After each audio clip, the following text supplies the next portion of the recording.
What's up, guys? Welcome back to another episode of Owning the Weight. My name is Abby, and I am joined today by my lovely co-host, Jillian. And we have the honor and pleasure of Tamara joining us today. She is the founder of Clementines Naughty and Nice Ice Cream. And we are super excited to dive into how Clementines and Fit Flavors are actually really similar, and just the business side of things and a couple other fun. Yeah, the scoop with Tamara. That's right. The scoop. I'm actually really excited to have her on. Her and I have been friends for a really long time. We're in a business forum together. Learned a lot from her. She's learned a lot from her. Super intense lady, but funny as shit and has a huge heart. And I truly love her product. If anybody followed me, they know I love my Clementines. Clementines. You guys, these Invisaligns are just giving me a little challenge here when I pronunciate some words. But anyways, so first of all, why don't you tell us a little bit about I know the full story, but a condensed version of your story of like, you got to tell people why you left corporate America too. But tell us why you started Clementines.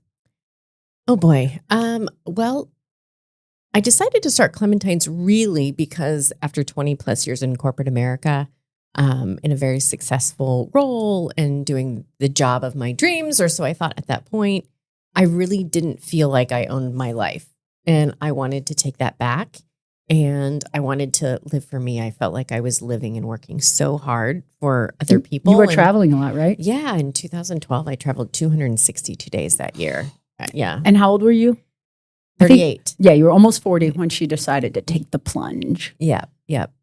And it was really about getting back to my roots. You know, I've made ice cream since I was a little girl. We used to make it with our family after church on Sundays, and it was very impactful to me when I was young. And it was just a hobby that stayed with me, and it really became my hobby and my passion. You know, some people play golf. Some people play chess, right? And I always made ice cream. It was this thing we did together as a family that stayed with me. And it was something that I just loved to do. And I had so much passion. And I ended up working in the food industry. So I had all of this experience and background. You know, I did strategy, marketing, brand, and then I ran a big P&L, and I ran a $70 million business, and I worked in ingredients, and then I worked for the big consumer packaged goods company. You know, I had all this experience that kind of came together to be the perfect storm, coupled with my love and passion for ice cream and for what it does for people and how it brings them together and really connects people. And I saw an opportunity that there wasn't really good ice cream in St. Louis. And there definitely wasn't an ice cream shop in my neighborhood. And I'm more of an urban girl here in St. Louis in Lafayette Square. And I just said, okay, I'm going to do this. I'm going to go make people happy every day. And in return, I'm going to follow my bliss and make ice cream. Don't want to discount, though. She also did take the leap of faith and totally self-funded herself on that jump as a woman financially to do what she did. I think that's badass. Yeah. Yeah. I mean, you know, I used my savings, and then I think I was 6 months in and I was out of money. And I come from really humble beginnings, and, you know, I don't come from a family with a lot of money, even to this day. And I didn't know what I was going to do because I didn't have family to go to say, oh, I need a couple $100,000. Can I have it? No bank was going to give it to me because I was new and I had this idea. And so at that point, there was only one place that I knew I could get that much money. And that was my 401k. And so I risked it. I said, okay, I'm going to make the biggest bet on my life, and I'm going to bet on myself, and I'm going to put it into Clementines. And I did, because I've always looked at it as like, there is no fail ever, right? There is no fail. Seriously, this is her mentality with everything. I'm telling you, I've been informed with her probably 5 years now. And like when she talks to you about like your challenges and forums, she looks you straight in the eyes and she tells you what's up. She's definitely gone through all the shit, you know, so a lot of respect for her and what she's built. And I mean, I'm so happy for Clementines. It is such a quality product. So really, like, let's dive into a little bit about the product per se. And I'm really excited to share with you guys, Clementines and Fit Flavors is doing a collab in the month of November. Finally. Yeah, we are really excited to bring this to you guys. We're actually we're going to be doing a giveaway, and we'll definitely put all this in the show notes too. But I'm going to make you listen to the end as we keep going on, but more to come on that. Let's talk about, one, the synergy of the two brands. I think I just have a lot of respect for her and what she does, because the first time I met Tamara, I remember we were walking to a meeting, and it was the first time I had like a one-on-one with her. I don't know how the topic came up about her sourcing. I think maybe you were on a phone call, and we started talking about Madagascar vanilla, and we were in an elevator. We were down. I don't even know if that place is still there. It's Midtown somewhere. It was like a collaborative working space, and we were renting a room. In the Cortex. Yes, the Cortex. And we're taking the elevator up, and she's talking about this Madagascar vanilla bean, and that she's got to get it, and it's got to come from Madagascar. And I'm like, and she's like, it's just different. It's a better bean. And we went all in on like the beans that she puts in her vanilla and where they sourced from. And I was like, that is so cool and so special. And ever since then, I've just been obsessed about the ingredients that she uses and how she makes the combinations. And so just high quality. So talk to me about what quality means to you and how it comes through in your business. Well, I think quality has always been number one for me, right? Because to me, that's table stakes, right? I wanted to make the best ice cream in the country, and by golly, I make the best ice cream in the country. Yeah, you do. I don't sacrifice, because I think that's an area where, having worked in the food industry, I see what big companies do and how they bastardize their products, right? To make them faster, cheaper, or margin. Anything to gain margin. And I just knew there is a better way, right? I wanted to make a different kind. I wanted to make the ice cream that our grandparents made when they were kids. And so for me, quality, food safety, it's so important, because, you can have great marketing, you can have great locations, right? But the one thing of things that you can make sure that never changes over time, or what's happening in the economy, like, you can make sure that you have the best product, because that, at least for ice cream, that is the sliver of everyone's day. That is greatness. That's cute. I love that. Yeah. Why? So how do you do that? What are some of the things? Well, it's finding the right farmers, like even our dairy farmers in the co-ops we use, right? Like, I actually spent the weekend out on one of the dairy farms where we source our milk and our cream from, just to make sure and to see if what they said about our dairy and our cows was actually true. And it was. Like, I spent the weekend walking out to pasture, rounding up cows, getting up at 4 a.m., like milking them myself. Seriously? Yeah, that's so awesome. Absolutely. And, they had like a special barn where the baby cows go that are hand fed, and they play classical music because you don't want to stress them out. Like it's actually a real That's thing. The best thing I've heard all week, honestly. Well, because it matters. Quality matters, right? And for us, it starts with the base, right? People try to emulate flavors. They try to emulate whatever, lots of things we do. But you can't emulate when you start with the best ingredients. Okay. Right. And for me, yes, we all think about cost, but I don't really think about cost. Like, this is what it cost me to make this product. And then do you want it? Do you want it? Right. Because my product isn't for everyone. And I get that. But I want my product to be for the people who actually care about quality, who actually care about safety, and who actually wants the best ice cream out there. Right. There's moderation and everything. But if you're going to have ice cream, have the best damn ice cream that you're going to put in your mouth and eat. There's no sense in eating low fat, low calorie, cheap, high overrun, artificially flavored ice cream. It's not good for you. One, but two, it tastes like crapola, right? So why do it? I think sourcing from good farmers, right? Local independent,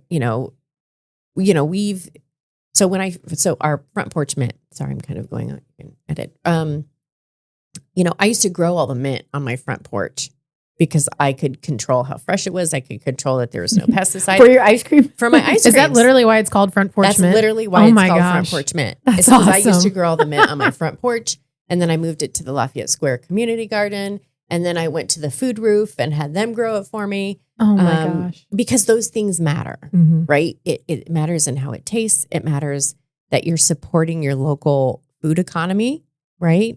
Like, we all have to take care of each other too. And sourcing the best ingredients. So my Madagascar vanilla I source it from a very specific place. It's a double full, like I'm very prescriptive in the quality of what that is and what those beans look like and what they taste like. And I know I'm paying a good fair wage for somebody where they're being grown. Mm-hmm. And it takes 5 years for a vanilla plant Wow. to actually yield fruit. Wow. So people have to be supported for those 5 years. So the price you It's like pay grass-fed for the beef. Mm-hmm. right? But they're farmers too, and they have to be able to eat and live and plan their cash, right? So you have to pay what it actually costs to grow it, just like people have to pay what it costs for great ice cream or for great FitFlake, right? You're paying for quality, but it tastes the best, and your body feels good eating it. Mhm. I get so many comments from people all the time saying, I can't eat commercial ice cream at the store, or I can't have this, or I can't have that, but I can have your ice cream. It doesn't hurt my stomach. Wow. It doesn't make me inflamed. I don't get bloated. I don't, right? So I eat it almost every day. No. Yeah. Not every day, but a lot. a lot of people do. I want to talk about, because I learned this from you. I think it was in our last forum meeting. You were explaining this, and my mind was blown.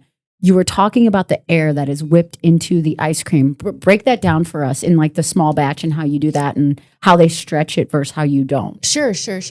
So we are a micro creamery. So think microbrewery for beer, but for ice cream, right? So there are qualifications that you have to meet in order to be a micro creamery. So you want to watch out now that that's a term. People are trying to call themselves that and they're really not. So let me explain to you what the qualifications are. So one, it has to be small batch, meaning a real person has to stand in front of the ice cream machine and spin the ice cream, right? Turn that Number thing. one. Number two, everything in the ice cream has to be handcrafted. If there's a pie, cake, or cookie, we make it, we bake it, we put it in it. We salt our own caramels, we candy our own pecans, we make our own hot fudge. We make everything. Three, everything it has to be all natural. Like we have an all natural dairy base. There is nothing artificial that goes into my ice cream. No artificial flavors, colors, fillers, emulsifiers, or anything that goes into our ice cream. Fourth, what you were touching on earlier is in order to be a micro creamer, you have to have less than 30% overrun. Now, in the ice cream, overrun is a technical term. Overrun is the amount of air that's like whipped into the ice cream. So to give you an example, any ice cream you buy at the grocery store that's a big brand is 100% overrun, meaning that pint is 50% ice cream and 50% air. That's 100% overrun. So that's why our pints are so much heavier than others because we don't put all the air into the ice cream. And why do they do that? You may be wondering, like, why do they put so much air in the ice cream?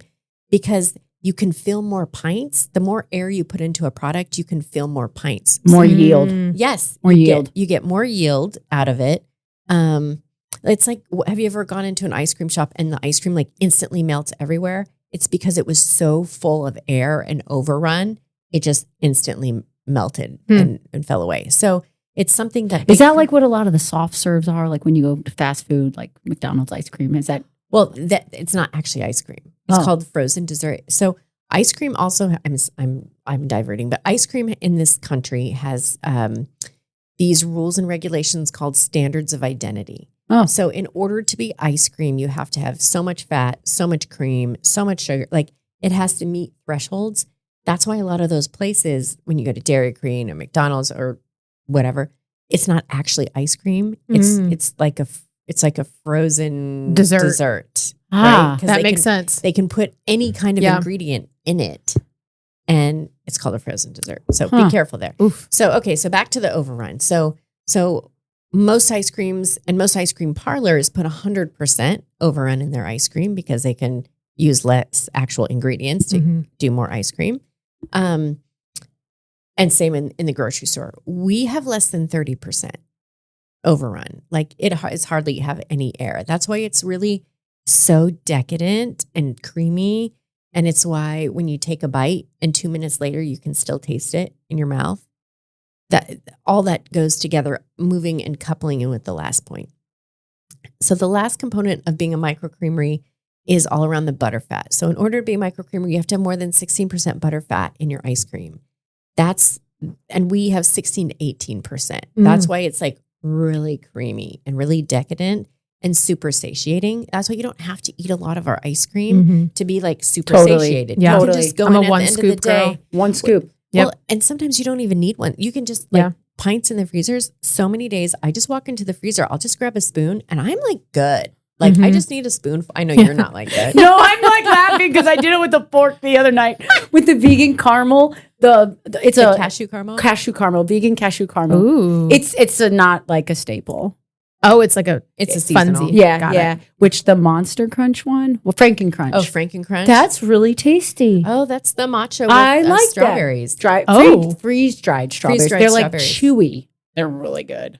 It's fun. That sounds really good. Yeah, put that Yeah. thing away. But anyway, back to that. That's what makes a micro creamery, but it all goes to quality though, right? Like low overrun, high butter fat, that all just natural. I want to talk about like how she's saying all these things, and you're thinking like, well, oh, it sounds so wonderful. Well, like it cost the business something to do that, and that is why it is a more expensive product. And like, I don't even think of it that way. I think of the quality that you're getting, the experience that you're getting. Like you Mhm. said, if you're going to eat ice cream, like eat ice cream, and then you feel so satiated, and Mhm. you really have enjoyed it. It fits in with my whole life philosophy with the 80-20. When I think about like, if you're constantly depriving yourself and you're eating all this low rent, low quality ice cream, you're just eating it too regularly, and you're never feeling like you actually had it. Whereas if you actually indulge in some really good quality ice cream, it's just a completely different experience. Mhm.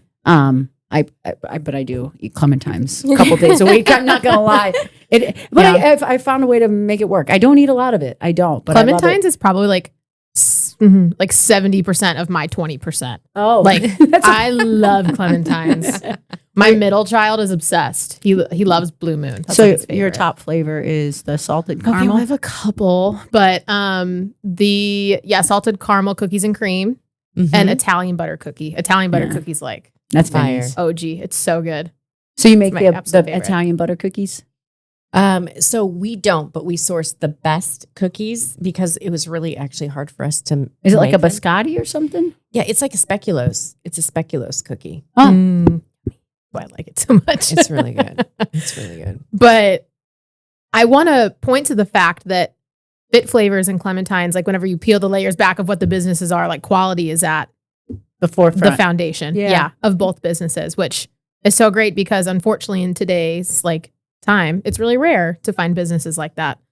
But I want to hear from the both of you, like whenever you guys are thinking of like new ice cream flavors or a new menu item, like what does your research and development look like for that?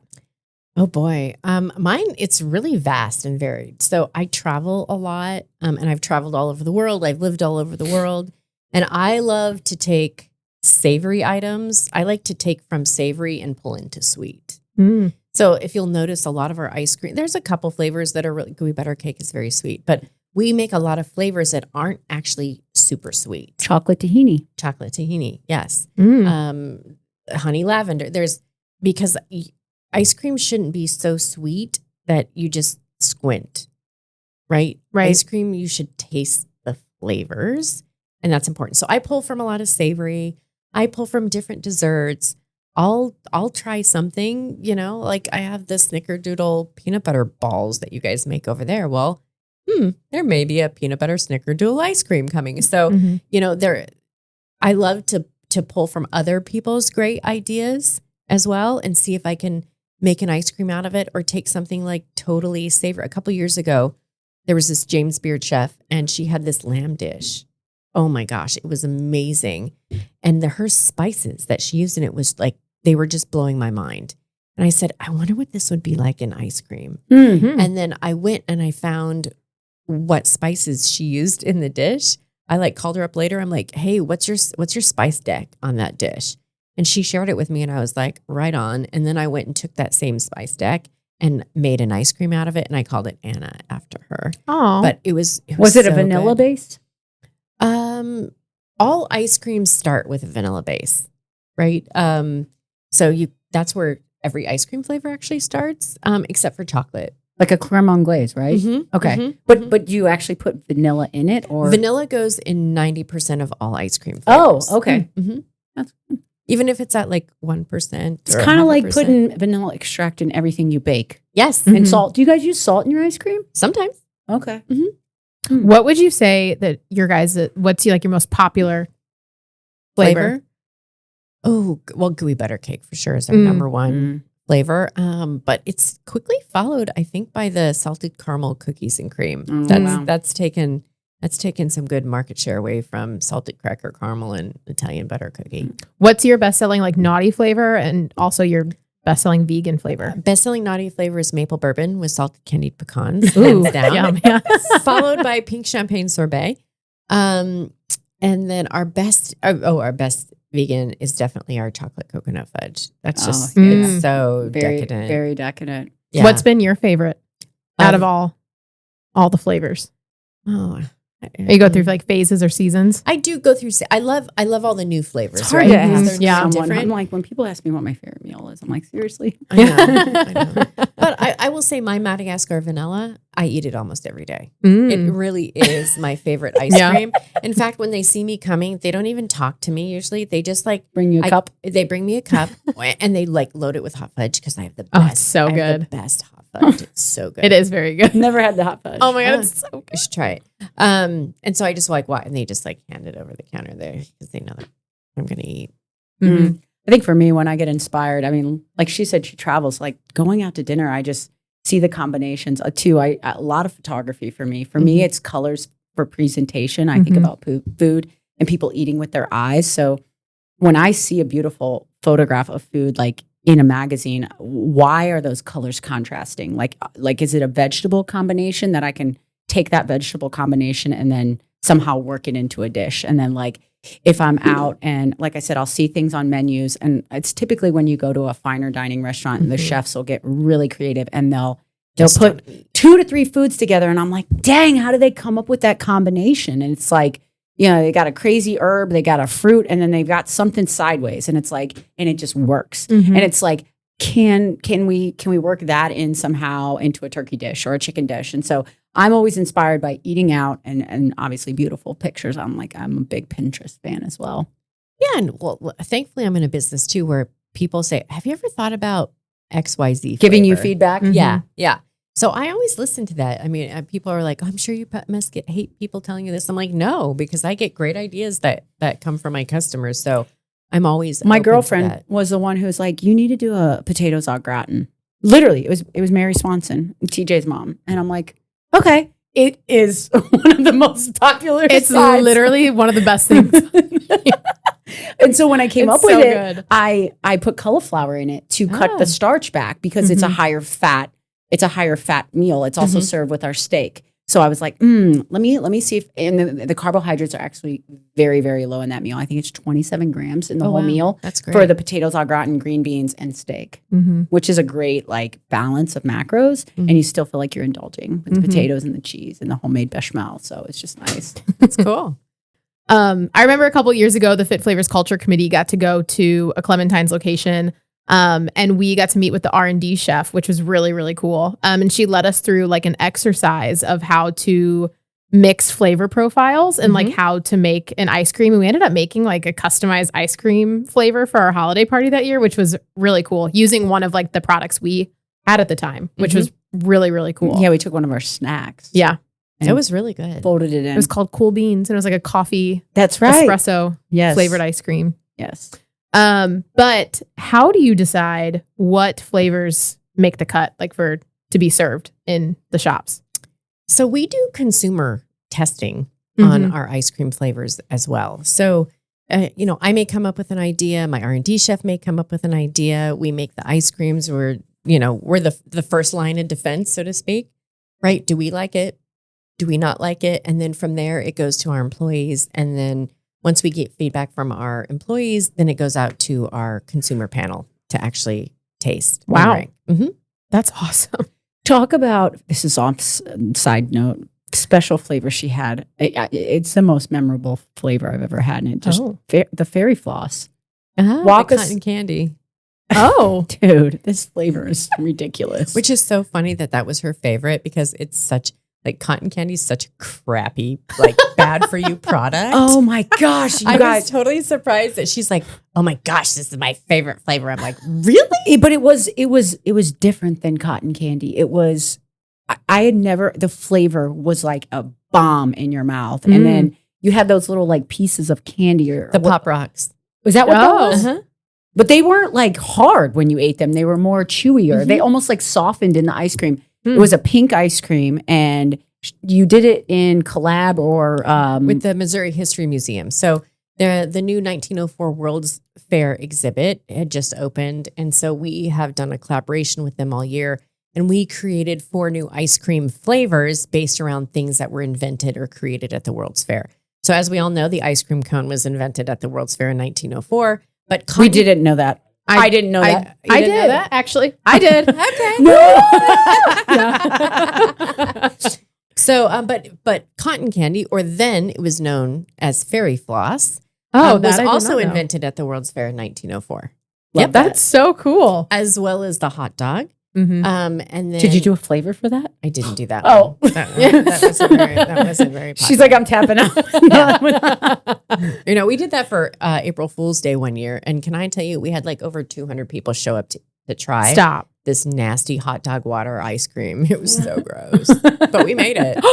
Wait, you like, I saw the post and I literally thought it was like an April Fool's joke. It was an April Fool's joke, but I we learned like 7-8 years ago that people actually would come to the parlors to try these crazy ass flavors. And so we were like, okay, we're going to make this nasty because at least they're coming into the shop. They're not going to get it. They're going to buy something else, but it's bringing them in. So like, why not?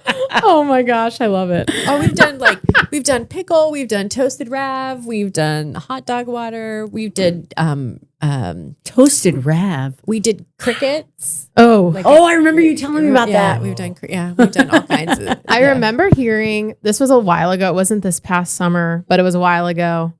Cicadas. Well, that's That was, yeah. Did you guys make cicada ice cream? Well, we did for yeah. Oh gosh. But we used crickets instead. Oh. They're very high in protein. They are high in protein, and it's Sarah Schlafly has her protein company where she. I know she tried to get them. me to switch my protein to her like first, second year in business. I go, I don't know how well that'll go over with my customer base. So we just passed on the cricket protein powder in the food. And we did a collab like maybe in our first year when Gringo was still open in the Central West End. And they did like a 7-course meal, and there was crickets in every course. Wow! And I did an ice cream. It was like He's just shaking his head. No, like I think some people are just. So I took the crickets, and we did I had at the time a Mexican hot chocolate flavored ice cream, and I took all the crickets and I coated them like basically covered them in dark chocolate and put chocolate covered crickets in the Mexican hot chocolate ice cream. And people ate it and it was good and I was like, oh, this isn't terrible. And then I got a cricket leg stuck in my tooth and I almost puked. And that was the end of my experience with crickets in ice cream. It was so nasty. But that was like the whole cricket, like, Yeah. Yeah. It was more for effect and for the dinner, but it's never reappeared on the menu ever. Yeah. I know that Jillian obviously is a big fan of your vegan flavors. Can you tell us about the month of Veganuary? Veganuary. Veganuary. It's not vagina-ary. It's Veganuary. Veganuary. People screw that up all the time. Dang. I said veganuary. It's Veganuary. Veganuary. Like January, but Veganuary. Got it. Yeah.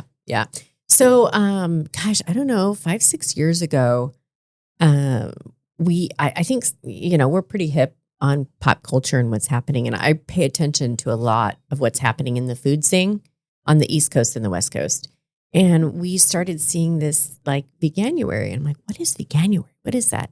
And so it would be like these restaurants who were like a normal restaurant would like have a takeover. So half of their menu would turn vegan during the month of January. 1, there's a healthy halo. 2, in January, people are trying to like maybe cut out dairy, do something different, eat a little healthier, blah, blah, blah. And I was like, I love this idea of a Veganuary. And, we were the first ice cream company in the country at mass to do vegan ice creams that taste delicious. Like back in 2015, no one did non-dairy vegan ice creams. And you guys, those of you who are dairy free, I mean, obviously I want to promote Clementines, but I've had a lot of vegan ice cream from Whole Foods, Deerbergs, everywhere you could imagine. Clementine's ice cream is, I can't even compare it to that. The first time I had, it was actually your chocolate fudge. I was like, what is this? This tastes like food. Like, it was so different than anything I'd ever experienced. And that's why I'm such a component for this ice cream. But like, it really is amazing. And so her vegan flavors they're so special. And the base, tell us a little bit about the base real quick. I'm sorry I interrupted you. That's fine. That's fine. So we use a blend of coconut milk and coconut cream in our base. Unless it's the cashew caramel, then we use our cashew butter and cashew milk. Got it. For that one. So that's a different one and a little bit of coconut. But no, we just use this amazing coconut base, but they're really hard to formulate to have them taste just like ice cream. And for years, no one paid attention to that market. And my best friend at the time, she said, the only thing that I miss about living a vegan lifestyle is ice cream. She goes, I miss it so much.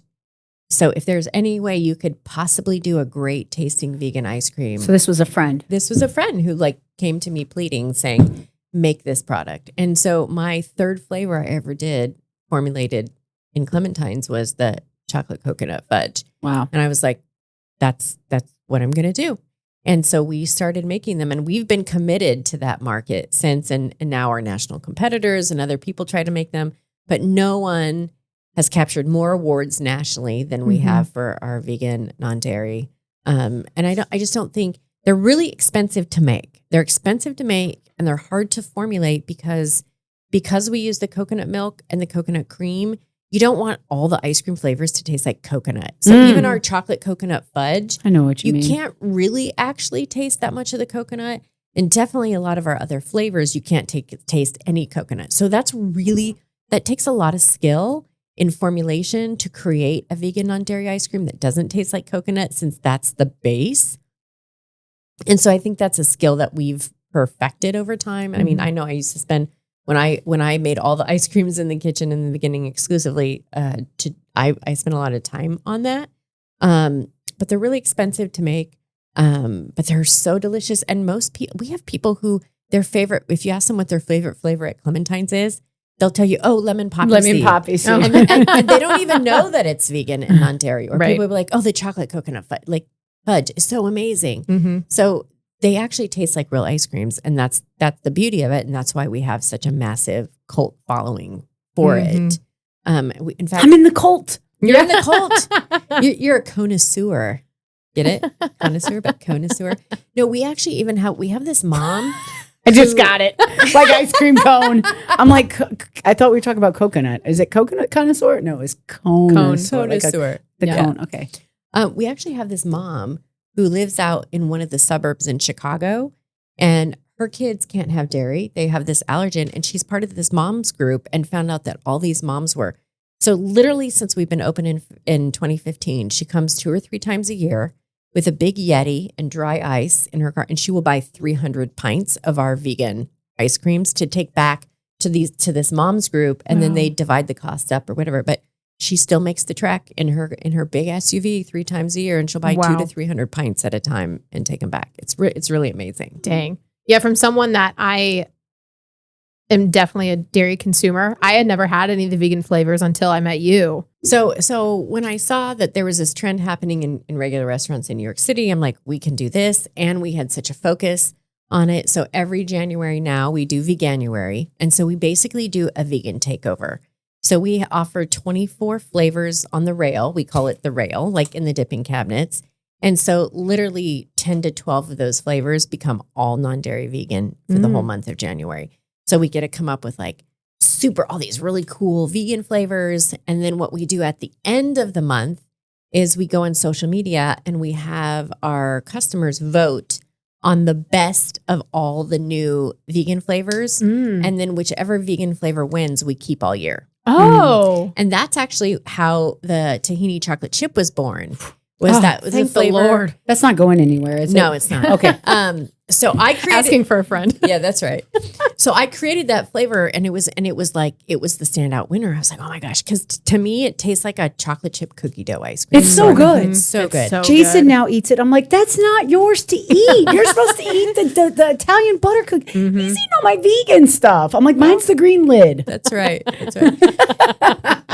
So we'll keep it all year, but it was so popular. Now we have what we call fan favorites, our flavors that we either keep on the rail now as a standard, or we keep it in the to-go freezer. So like honey lavender is a fan favorite. We may not have it on the rail all year, but we have it in pints all year because people really You know, love one of my favorite things is when I go into the place and okay, I'll just get my chocolate tahini. Like maybe I'll try something new, but then I go over to the fridge with the to-goes and there's like 6 flavors in there that are not on the rail, and I get to take them all home. It's really fun. You know how many Clementines to go Tote bags bags. I have? Probably too many. Bring them back. Reuse them. They're actually really good I think, for that. do you get 10% or something if you bring them back? Someone said. I think I don't so. know. Yeah, Or I think so. 5%. I don't remember. Something like you get some percent when you bring back and reuse your bag. Yeah, but So every time I've gone into a Clementines, I've had nothing but a fabulous experience as a customer. And then obviously our customer experience at Fit Flavors is very important to us. So within both of your businesses, how do you create a memorable and consistent experience across all your locations? Well, training, obviously, right? We have to train our teams. But I think it starts with culture, right? If people work in a culture where they feel valued and appreciated and loved on, they're going to do that to our customers too. And so I think you and I, Jillian and I, we've kind of grown our businesses at the same time through the years. Like it's crazy. We go through this, like I go through a growing pain and then she goes through it, or she goes through it and then I go. Like we're on similar paths. We both have commissary. We have so much about our businesses are super similar.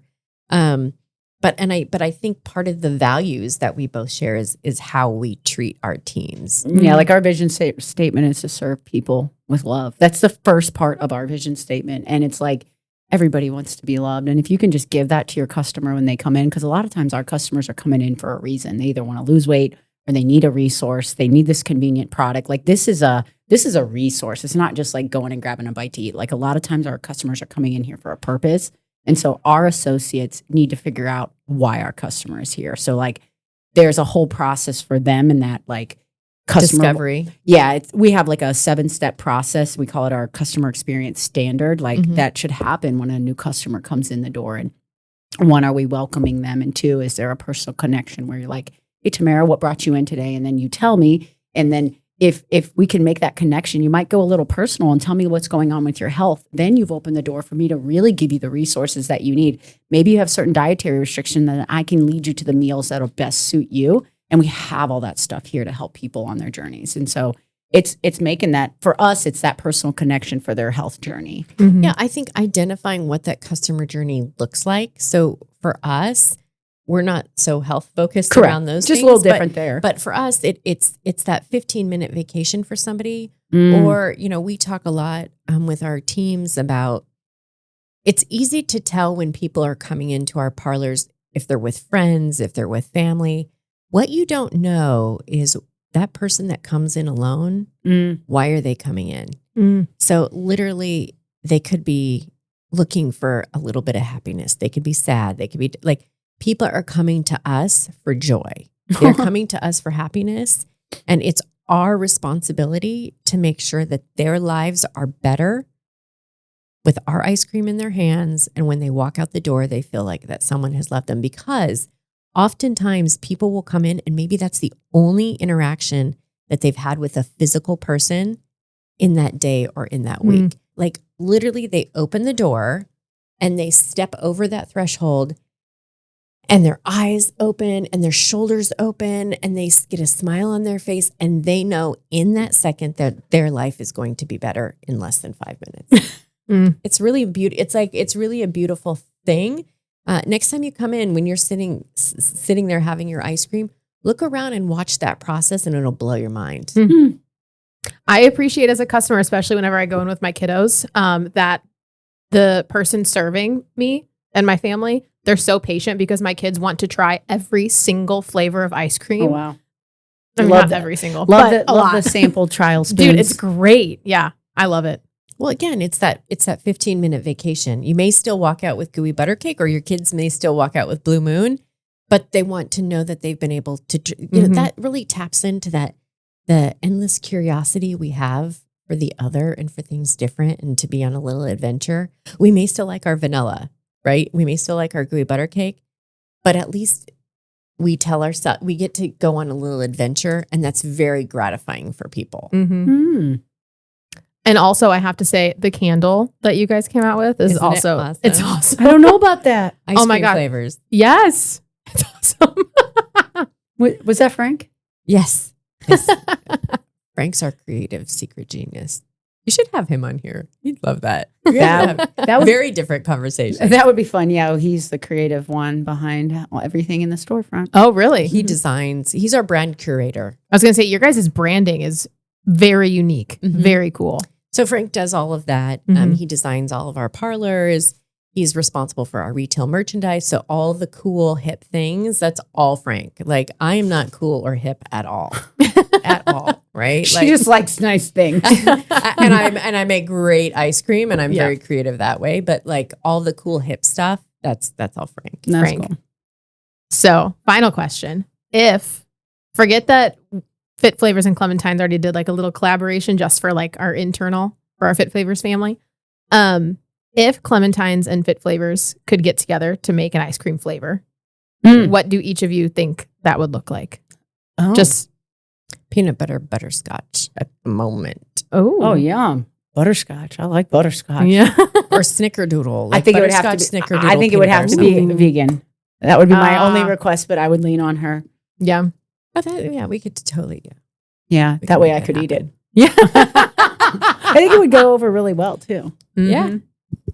You never know. Maybe Never know. There's Clementines in the Fit Flavors. You- Do you want to share the fun giveaway that we'll be doing? Yes. So we are going to be doing a giveaway. Oh, and by the way, we've never done this before.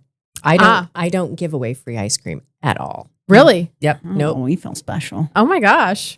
I just think this is a let me just say badass offer. It's And amazing. It's pretty awesome. So in the giveaway, you are entered to win 1 month free of Fit Flavors and 1 year worth of Clementine's Pint of the Month Club. So Really living the 80-20 lifestyle. Yes, you get free Yep. ice cream all year. So I think this is a great offer. If you want to join to get in, just give us your entry. Yeah. And whenever people enter, you will receive a free Fit Flavors meal and 1 free scoop of Clementine's ice cream, Which is awesome. Yes. which is very cool. So everybody does kind of win. Everybody in a sense. wins. But there's a a big prize winner. Can I enter? Joking. I do really enjoy the pints. They're great to have around the house. I'd probably make it to Clementine's every other week to get there. It's fun to take the boys. The boys have really, really enjoy it. We are Town and Country is our home base. Mhm. What about you?